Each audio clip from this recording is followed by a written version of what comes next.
최근에 있었던 한 비극적인 사건이 우리 사회가 오랫동안 외면해온 문제를 다시 한번 수면 위로 꺼내놓았습니다. 오늘은 이 사건을 계기로 우리 사회 안전망이 어떻게 바뀌려 하는지, 그리고 그 변화 속에 숨겨진 아주 중요한 질문은 무엇인지 깊이 파고들어 보겠습니다.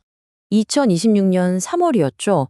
울산 울주군에서 한 가족이 세상을 떠났다는 안타까운 소식이 들려왔습니다.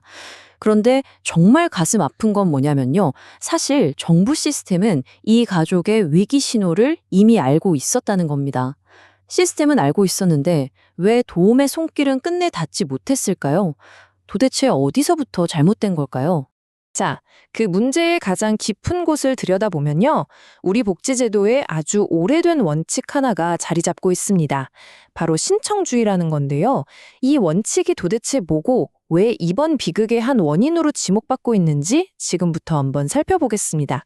사실 이 신청주의라는 게 처음 만들어질 때 그 취지는 정말 좋았습니다. 복지를 그냥 나라가 자, 받아라 하고 던져주는 시혜가 아니라 내가 필요할 때 이건 내 권리입니다 하고 당당하게 요구하는 걸로 보자는 거죠. 개인의 존엄성, 또 선택권, 이런 걸 존중하자는 아주 중요한 생각에서 출발한 겁니다. 그런데 말이죠. 이 훌륭한 원칙이 현실에서는 아주 아이러니한 상황을 만들어냅니다. 진짜 도움이 절실한 사람들한테는요, 이 신청이라는 행위 자체가 너무나도 넘기 힘든 벽이 되어버리는 거예요.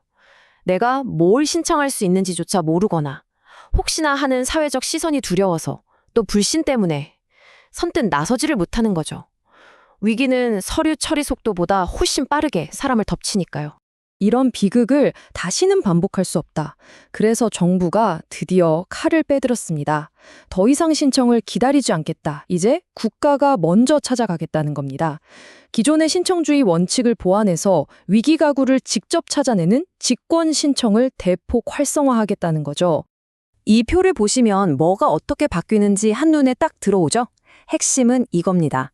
정말 급할 때, 생명이 위험하다고 판단될 때는요, 공무원이 당사자 동의가 없더라도 먼저 개입하고 필요한 금융정보까지 들여다볼 수 있게 하겠다는 거예요.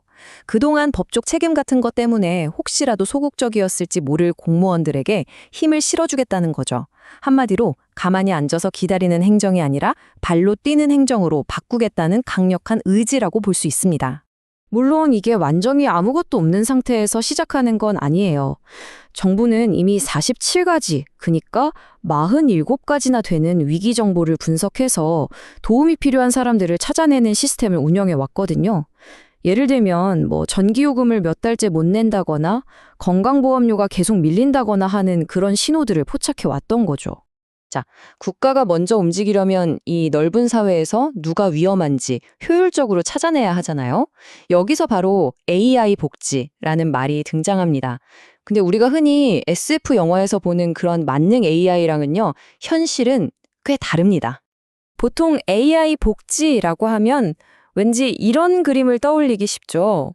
전지전능한 인공지능이 척척 알아서 어려운 사람들을 다 찾아내고 필요한 것도 막 자동으로 해결해주고 그럴 것 같잖아요.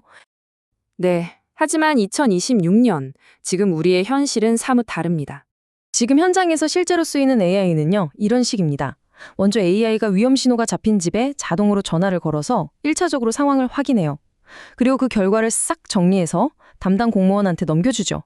그러면 공무원은 그 데이터를 보고 이분은 정말 도움이 시급하구나 한 사람에게 모든 역량을 집중해서 깊이 있는 상담을 진행하는 겁니다.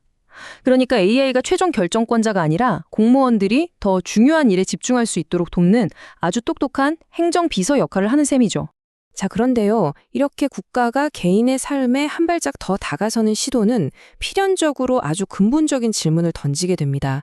바로 한 사람의 생명을 지키는 것과 또 다른 한 사람의 사생활을 보호하는 것, 이 두 가지 가치가 부딪히는 문제죠. 한 사람의 생명을 구하기 위해서라면 과연 어디까지 개인정보를 들여다봐도 괜찮은 걸까요? 여기 보시는 것처럼 적극적인 국가는 생명보호를 최우선 가치로 두지만 이게 자칫 잘못하면 개인의 모든 것을 들여다보는 과도한 감시국가로 변질될 수 있다는 우려도 공존합니다. 이 팽팽한 긴장감, 이걸 어떻게 풀어가야 할까요? 결국 이 문제는요, 단순히 AI 성능을 높이는 기술의 영역을 넘어섭니다. 훨씬 더 중요한 건 이 기술을 어떻게 통제하고 어떤 원칙 아래에서 사용할 것인지에 대한 우리 사회의 합의, 즉, 더 나은 규칙을 만드는 일입니다. 그러려면 최소한 이런 안전장치들은 반드시 필요합니다. AI가 왜 특정인을 위험군으로 분류했는지 투명하게 설명할 수 있어야 하고요. 어떤 경우에도 모든 최종 판단은 기계가 아니라 사람이 내려야 합니다. 그리고 수집된 정보는 절대 다른 목적으로 사용돼서는 안 되겠죠. 이런 장치들이 제대로 작동할 때 기술은 비로소 사람을 살리는 좋은 도구가 될 수 있습니다. 이 정책 보고서에 나오는 한 문장이 이 모든 고민의 방향을 명확하게 보여주는 것 같습니다. 우리가 만들어야 할 나라는 신청을 덜 하는 나라가 아니라 도움이 필요한 사람이 제도적 한계 때문에 죽지 않는 나라이다. 정말 그렇죠?